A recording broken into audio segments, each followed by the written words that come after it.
Welcome to American Issues Take One on ThinkTech Hawaii. I'm your host, Tim Apicella.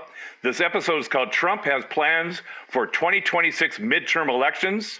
The 2020 election chaos was just a rehearsal. Today, our co-host is Jay Fidell. Our guests are Benjamin Davis from the University of Toledo School of Law, David Larson, professor of Mitchell-Hamlin School of Law, and Jeff Portnoy, senior partner at Cage Schutte. Welcome, everyone. Welcome to the show. 61. That's the number. That's the percent of Trump's disapproval rating. 60% is the percent of those who are surveyed by a recent NBC poll that disagree with Trump's immigration policy. Trump knows that his midterm election is in trouble. If he loses either the House or the Senate, or both, his dictatorial power over the nation is greatly diminished. It's no wonder we see Trump saying he wants to nationalize the election process in certain blue states. No surprise at all. If Trump is not stopped now, how will he be able to interfere with the election process of 2026? That's the topic for today's discussion. Jay, right to you first. Trump has stated that he wants to have birth certificates presented at the time of voting registration. What other election interference do you think Trump has in store for the future? Because to ask for birth certificates at this late date, we're 8 months away from the election, that's a tall, steep hill to climb. Your thoughts? A lot of people don't have birth certificates. I thought passports would suffice, but a lot of people don't have passports either.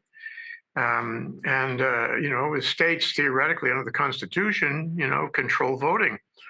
He's trying to usurp that control. And it's easy in red states. They can pass statutes in the state legislature to make it more difficult for people, to vote. And I suppose there are options also in the blue states for him to make a national initiative on making it more difficult to vote. For example, closing down mail ballots. So he's going to try everything. And you can bet your bippy that starting in September, we're going to see that roll out. They're going to do it all right now. He's going to take it foot by foot, inch by inch, little by little. He's going to close the door on people voting.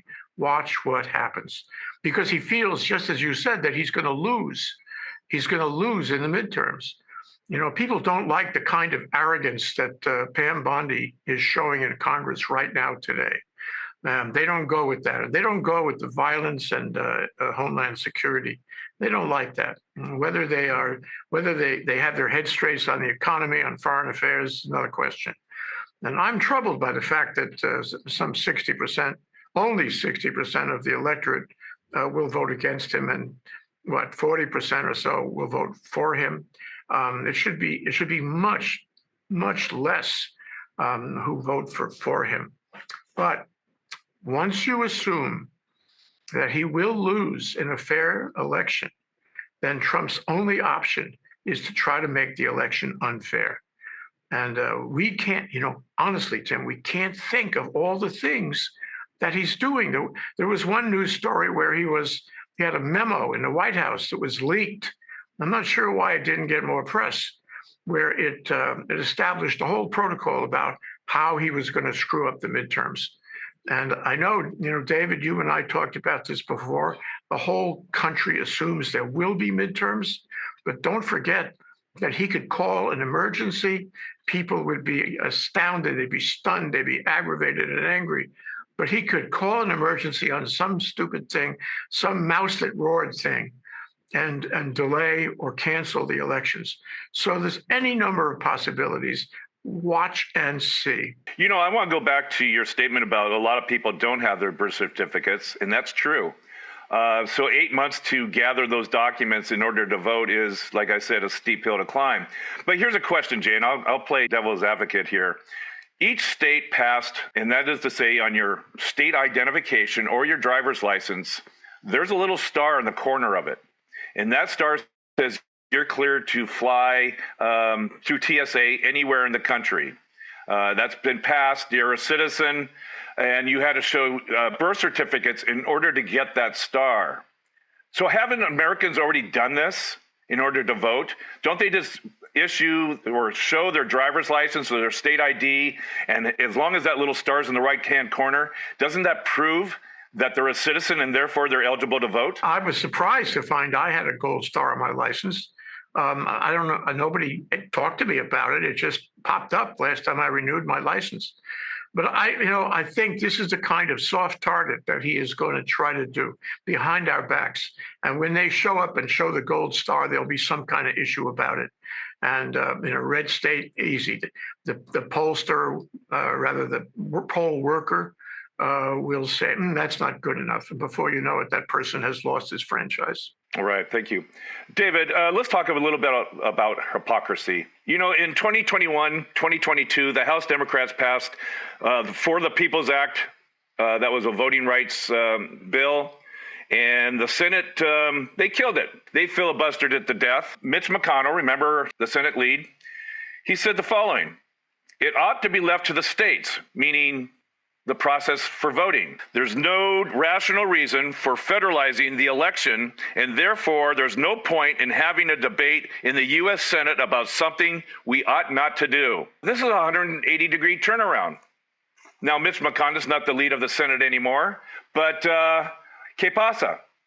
Your thoughts, David? We're seeing 180-degree turnarounds all the time, depending on the substance of the regulation. We had a United States Supreme Court case that had to deal with the Brady Bill and the idea that the federal law would require local law enforcement officers to do certain background checks when it came to gun purchases.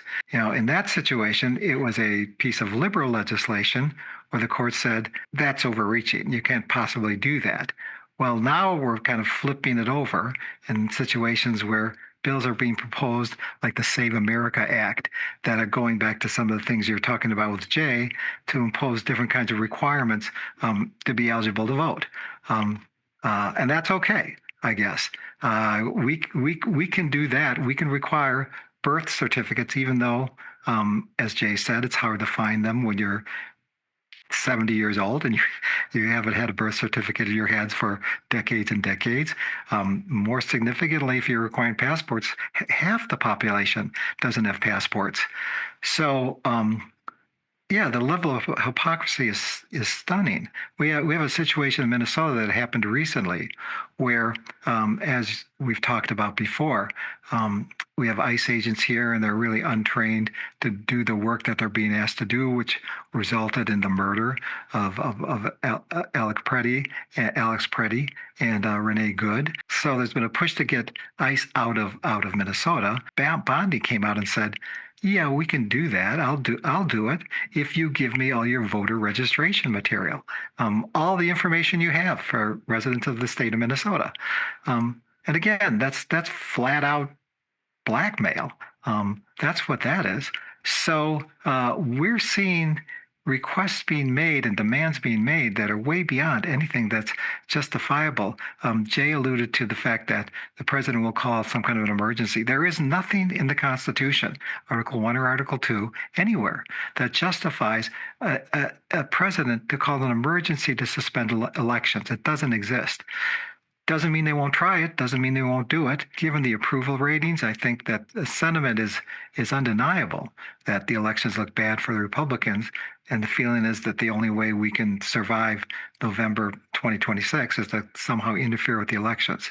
So that's coming in every conceivable way. Thank you, David.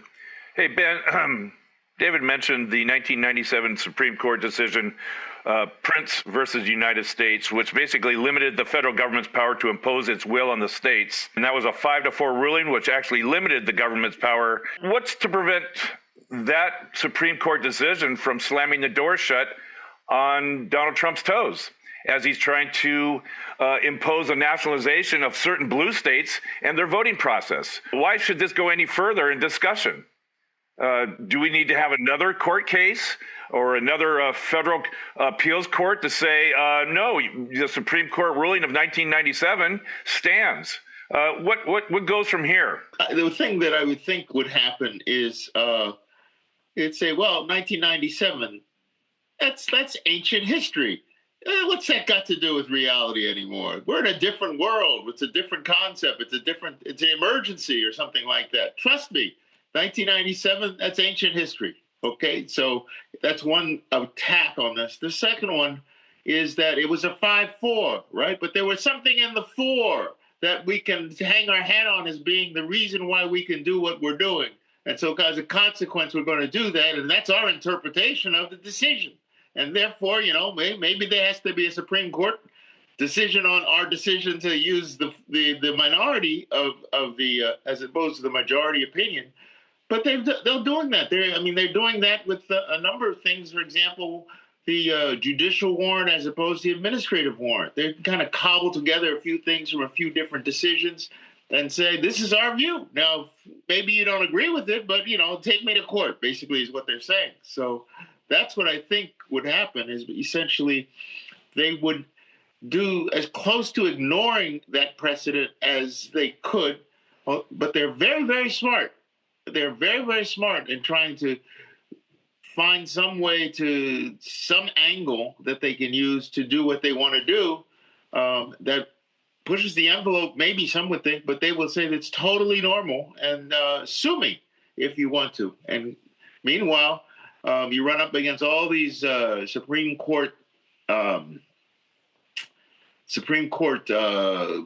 views, rules, things like that they use elastically about, it's too close to the election for us to decide this, or it's too far from the election for us to decide it, or all those kind of things. So that's what I think would happen, is that they would essentially work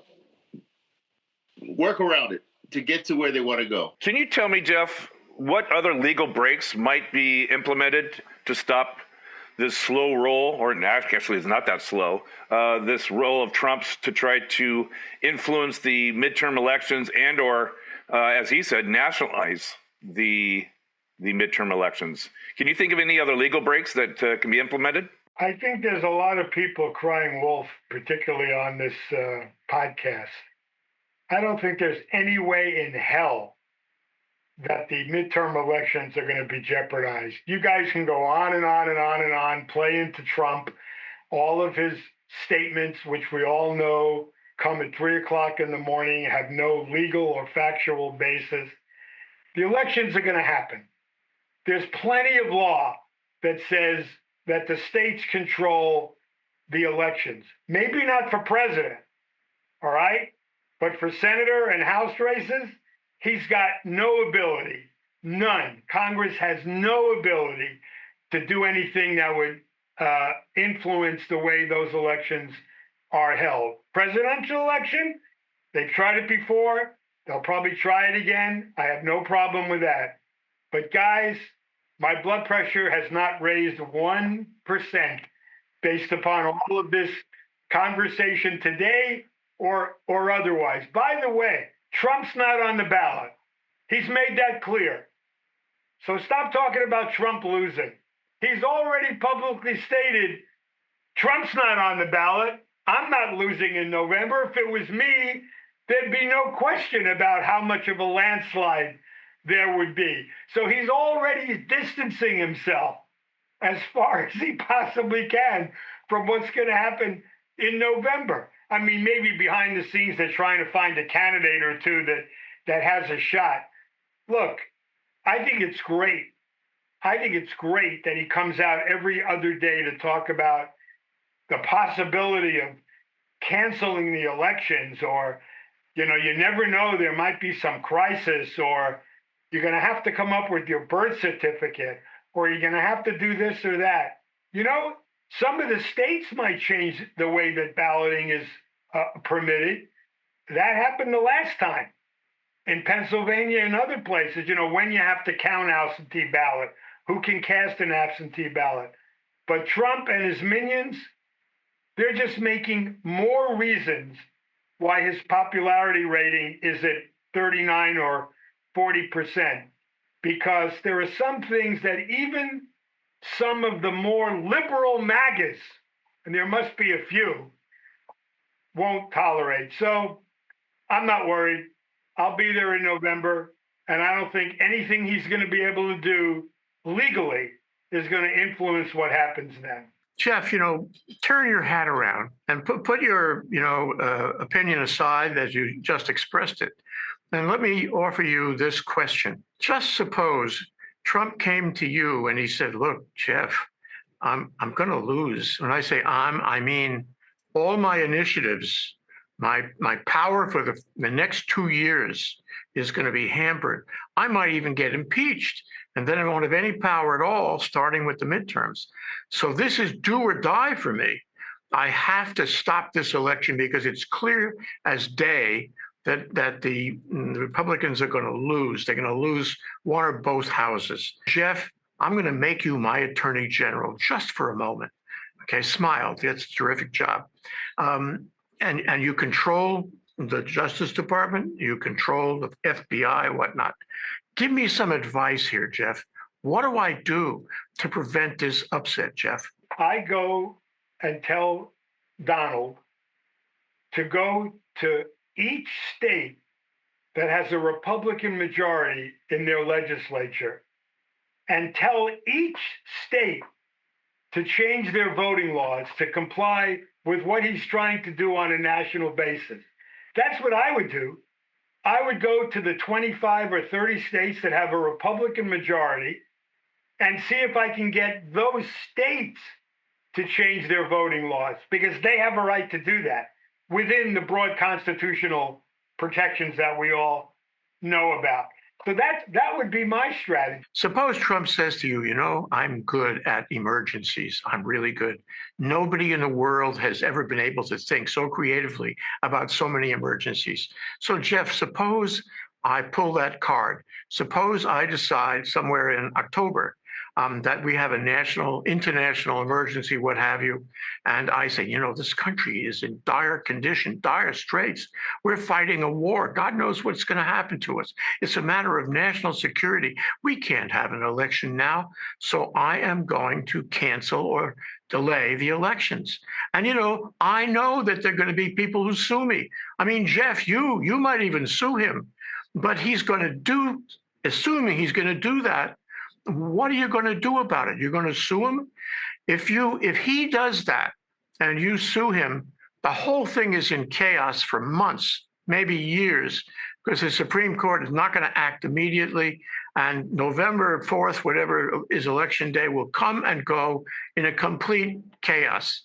So how do you stop him from doing that, even though there's no law that allows him to do it? I thought I was his lawyer. Now you want me to talk about how to stop him? I'm in a conflict. Jay. Look, he does crazy things every single day. And he tries to do crazy things every single day. I am just convinced in my own mind, and that's all that matters to me, that there is no way that there will not be elections in November for the Senate and the House. Or there will be a uprising that we probably haven't seen since Bunker Hill. I'm going to interject something here. Jeff, recall the 2020 election and Donald Trump's, implicit message that maybe the Proud Boys should get out there and manage some of the voting lines, which they did do. We have recently seen ICE and Homeland Security use some really brutal tactics of intimidation, fear. Who's to say that those same individuals, those agents of ICE, don't do the same thing that the Proud Boys did in 2020, and that is to intimidate voters in line, particularly minorities, and keep them at home? And that's a different subject than what we've talked about so far. We've been talking about the elections not happening. On the other hand, what you just raised, I think, is a real possibility. Not just the Proud Boys, not just ICE, but people showing up at polling places, either in uniform or not, and intimidating voters who otherwise would walk in and cast their ballot, or interfering somehow, with the person's ability to get to the polls, or things like that. So intimidation, Tim, I am in full agreement with you. I think there will be tremendous efforts to intimidate voters in major blue cities in the United States. When I first spoke, I was saying there's no authority for the president to cancel or suspend the elections. He might try, but he doesn't have that authority. But what I do believe is you're just saying now is that you can deploy ICE agents at polling places, armed ICE agents at polling places. There is legislation that prevents the deployment of armed troops at polling places, but they'll just say these are law enforcement. They're not troops. So they will be able to do it. But I mean, there's many other things that can happen too. Those votes have to be counted. Who's counting those votes and who's overseeing the counting of those votes? I mean, there's so many levels at which the election can be interfered with, short of canceling the entire election, that, so my concern is on so many different levels.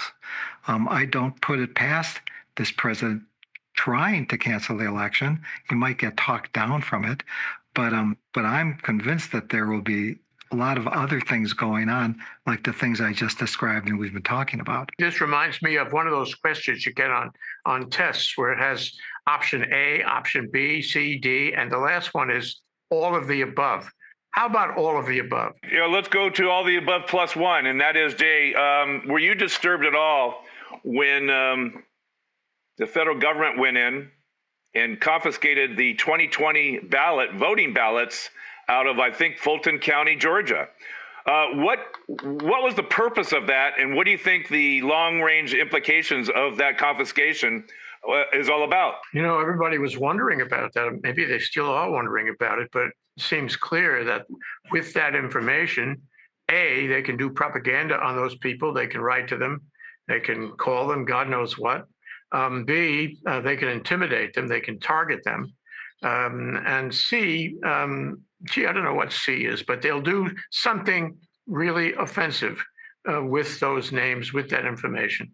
You wonder also what Elon Musk got when he went and took all the records from Social Security and the like. This is an open repetition of what he got. So Trump has, and his people, they have all this information about the voters, and they will use that information to screw up the vote. And I take David's point very seriously. It is all of the above, but one of them is to deny that the election was true and fair. He's done that a couple of times already. It's one of his mantras. And so after he tries all these other things like, suppressing voters, intimidating voters, changing the rules about voter ID, after all of that, he will deny the result. So I don't know how he can lose on all of those points.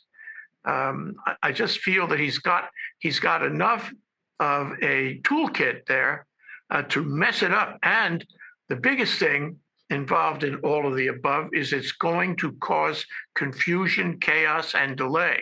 And we won't know who's who and what's what for weeks, months. And even then we, the electorate, will have no confidence in the result.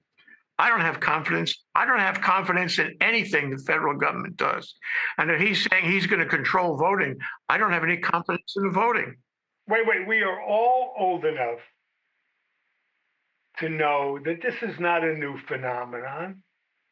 1960, allegations that Kennedy and Chicago Mayor Daley stole the election. We survived. Bush versus Gore, the Supreme Court 5-4 decision that was unbelievably controversial, right? More so than anything. Maybe even Trump. Allegation. This went to the Supreme Court of the United States to confirm who won that election. Why all the concern? We've been through it twice in 40 years of presidential elections being challenged one way or another. Now, we haven't had violence, Tim, like we had, at the Capitol. That's something horrible and new. But people challenging the election and claiming it's been stolen, that is part of American tradition. Thank you, Jeff. David, Trump is many times before in previous elections, detests mail-in ballots. Now, we only have 8 months before the midterm elections. 8 months. He is dead set against mail-in ballots, even though he's been advised by GOP advisors that, hey, mail-in ballots are actually good for the GOP party. They're not bad, but Trump doesn't seem to listen to reason. And do you foresee him anyway delaying or causing confusion about mail-in ballots? So we hear lots of things being reported in national media, and we hear that's going to happen. But again, if you look at the Constitution, Article 1, times, manner, and place of elections are up to the state legislatures. If they want to have mail-in ballots, they're supposed to be able to have mail-in ballots. So you hear it all the time. I want to cut back on mail-in ballots, but my hope is that we'll follow the rule of law and he won't be able to do it. Well, remember Louis DeJoy, the Postmaster General of the United States Post Office, and his dismantling of hundreds, if not more, mail sorting machines just prior to the election. Now, that was pretty lame. It was bad coincidence, if you want to call it that, but it was lame at best, and I don't think it really made a difference. But what if Donald Trump tries another stunt like that? Well, I'm hoping our state legislatures at some point will have a spine and say that, we do actually have some obligation to our constituents rather than the president, and we want to protect our constituents' ability to vote. We've talked about all the kinds of things that can happen in November. The one thing I'm kind of clinging to is, as we've seen here in Minnesota, we've got thousands of people voting when we now know as a fact that you could be shot and killed when you do that. That's all you have to do. Take out your phone and you, like Alex Preddy, you can be shot and killed. So my hope is that regardless of anything that happens to try to manipulate the election, there'll be so many people turning out that it'll just be an overwhelming wave. That's my hope.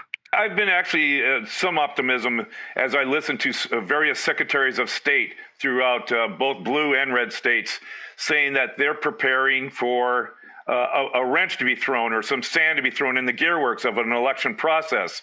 I find that very optimistic to hear those things. I'm just wondering to what degree they'll be successful. Thank you, David. Appreciate it very much. Ben, to you, what does the election of 2026 look like? Do you think, do we have a big turnout? Or for those states that have 100% mail-in, that percentage is a high percentage? What's your prognostication on either participation of the electorate or chaos strewn by the Trump administration? I have looked at the snowflakes to try to see the future. And so, if I can maybe come up and see what they have told me here. So this is one thing that I think could be very, very complicated is the idea of, on the mail-in ballots, there's been an issue in the U.S. Postal Service about the date stamp, that it's the date stamp of when it gets to a sorting center, I think, as opposed to when it's, in the box stamp or pulled out and stamped at the original place, which can be a period of time later than what would have typically happened in the past. So the date stamps may show people who thought that they voted with, time to spare, so to speak, with regards to the voting day, they may show them as having actually been considered voting after the date, and therefore their vote couldn't be counted. That's the thing that I'm looking to see to whether that's going to happen. I agree with those to say that there's got to be a huge sort of majorities, the kind of turnarounds that we've heard about in some of these special elections that have happened here, where you've had Trump plus 14 places have now become somebody's won by 13, so that's a 27-point turnaround, right? Those kind of things. I think you need to have those kinds of huge majorities because there will be a lot of chipping away at anybody who's voting. There will be one of the things that I'm thinking is going to happen is online, wherever you use right now, the entire social media space except maybe Substack, is essentially controlled by persons who are at least sympathetic to Trump at this point. So what is going to be flooding through that space with regards to people? What about individual emails or texts or something to people based on all this data that they picked up, where they try to influence you through the data there so that you don't even show up at the election? Or the one that I loved always was that people say, please show up for the election. And they say it's on the Wednesday, and that's the day after, right? I mean, there's a million games that are played, but now you can do it with all this electronic stuff. So somehow I'd like to be positive, but there are two possibilities that come to my mind if this is any help. If Trump dies, I know that sounds hard to believe, but he's a 79-year-old man. He doesn't look too good. If Trump were to die ahead of time, the Republicans would do a whole sort of like LBJ after John F. Kennedy thing and try to do sort of a in his honor, vote for us kind of thing. If Trump is alive, then I think there are a surprising number of Americans who seem to like being mean. And although that they seem to not be seen that much these days, I just took a look at Pam Bondi as the Attorney General a little bit today, testifying before Congress. And there's a point in time when Ms. Jayapal, Congress Jayapal, asked her to essentially apologize for what the Department of Justice has done, to apologize to the survivors, the women, the victims that were there. And what really struck me was there's a line at one point, Pam Bondi says, I am not going to go into the gutter with you. And I said, that makes me echo. I mean, it's like a little thing in my head, but there's a term that I don't know if I should use it because it'll bother anybody. But you know the whole term about how we call them garbage? You know, certain kinds of white people are garbage.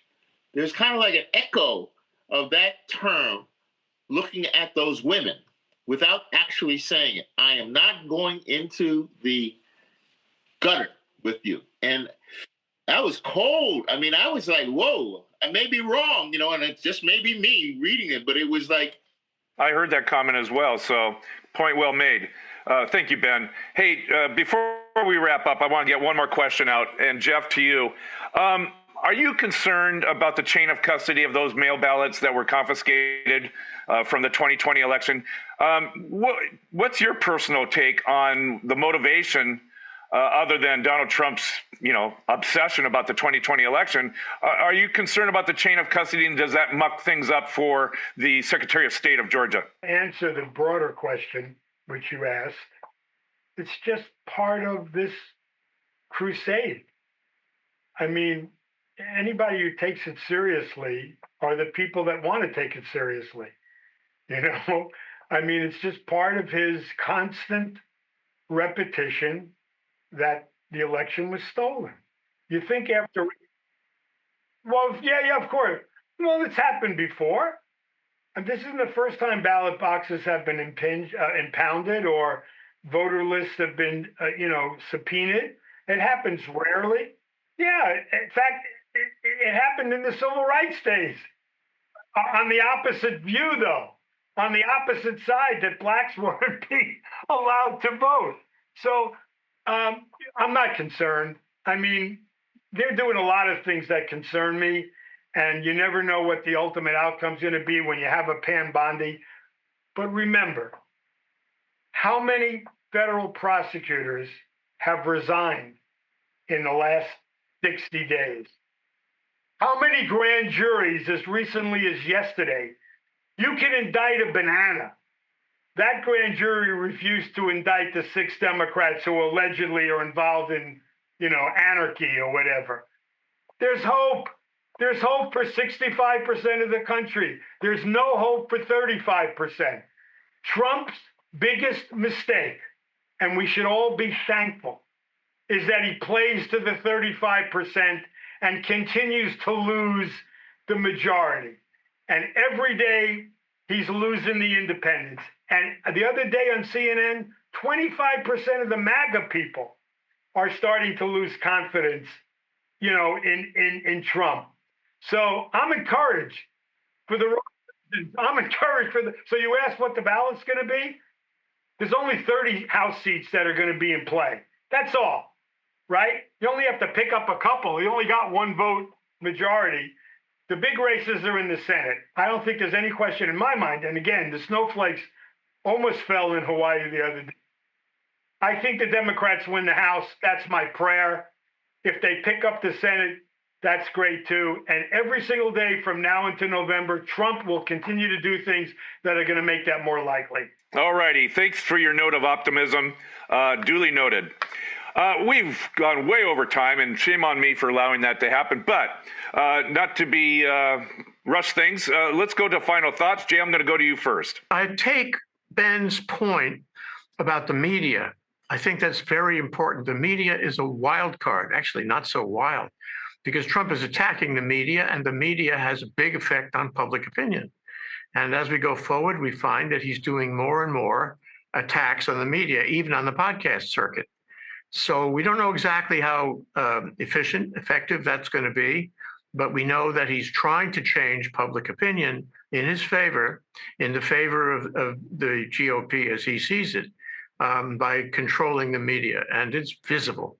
The second point I want to make is that I think, as much as Jeff has made some very interesting points, the fact is that all of these things are in play, and that we are living in unprecedented times. You can point to times when the nation was tested in various ways, but you'll have to agree with me that it's never been tested the way it's being tested now.